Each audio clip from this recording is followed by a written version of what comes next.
بسم اللہ الرحمن الرحیم۔ السلام علیکم ورحمۃ اللہ وبرکاتہ۔ حدیث نبوی صلی اللہ علیہ وسلم ہے، ہم سے مکی بن ابراہیم نے بیان کیا، ان سے ابن جریج نے بیان کیا کہ مجھے عمر بن دینار نے خبر دی، کہا کہ میں نے عبداللہ بن عمر رضی اللہ تعالی عنہما سے سنا، آپ نے کہا کہ نبی کریم صلی اللہ علیہ وسلم جب مکہ تشریف لائے تو آپ نے بیت اللہ کا طواف کیا اور 2 رکعت نماز پڑھی، پھر صفا اور مروہ کی سعی کی۔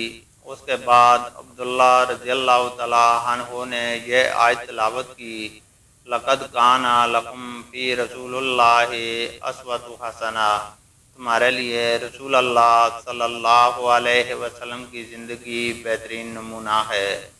اللہ تعالیٰ سے دعا ہے کہ وہ ہمیں قرآن اور حدیث کو سننے، سمجھنے اور اس پر عمل کرنے کی توفیق عطا فرمائے، آمین۔